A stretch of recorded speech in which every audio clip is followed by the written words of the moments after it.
പല വേസ്റ്റ് കണ്ടാണ്ട് നമ്മൾ കോഴിപ്പാട്സ് കല്ലെടുത്ത് കയറി കെട്ടിട്ടോ. നമുക്ക് പൈസ ചിലവുണ്ടാവില്ലല്ലോ. പിന്നെ കോഴിപ്പൊടി അപ്പോൾ എടുത്താൽ മതിയല്ലോ. എന്നിട്ട് ഓരോരോ സ്ഥലത്ത് കണ്ട് അറിഞ്ഞിട്ട് ചെയ്യാം. എന്നിട്ടൊരു 15 മിനിറ്റ് കഴിഞ്ഞിട്ട് ഇതാക്കണം നമ്മൾ വിഷ്വൽ അറിയാൻ പാടാ ആടെ. അവിടെ അറിഞ്ഞിരിക്കുകയാണെങ്കിൽ അത്യാവശ്യം നല്ല ഒരു 1.5-2 കിലോ മീനൊക്കെ കിട്ടും നമുക്ക്. അവിടെ വരുന്ന മീനൊക്കെ പിടിച്ചൂടെ. ഇത് നിങ്ങളൊക്കെ ചെയ്ത് നോക്കി. നല്ല അടിപൊളിയാണ്. റിസൾട്ട് കിട്ടും.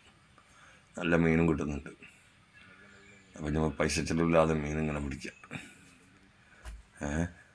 ഇവിടെ പകലാണ്, അതിനോട് മീൻ ഉണ്ടാവില്ലല്ലോ, അറിയാലോ. രാത്രിയാണ് മൈദീപിനാണ് നല്ലോണം മീൻ കിട്ടുക. ടൈമിന് പോയിക്കുകയാണെങ്കിൽ കണ്ടമാൻ മീൻ കിട്ടും. ഇത് കണ്ടങ്ങൾ എന്തോരാ മീനെ നോക്കിയത്. കണ്ടമാൻ മീൻ കിട്ടി. കണ്ട ഇഷ്ടം മാതിരി ഉണ്ട് കേട്ടോ. അപ്പം എല്ലാവരും ഇതൊന്ന് ചെയ്ത് ഫൈറ്റ് വയ്ക്കും. സൂപ്പർ മീൻ കണ്ട പാർത്ത് എന്തോരാ കണ്ടമാൻ മീനുണ്ട്. അതാണ് ബക്കറ്റിൽ കണ്ട. ഇത് പിന്നെ എല്ലാം കൂടി കൂട്ടിയിട്ടാട്ടോ മീൻ. നേരത്തെ കാണിച്ചു തന്ന മീൻ എല്ലാം കൂടി 4 കല്ലുമലുള്ള മീനായിട്ടോ. അതൊക്കെ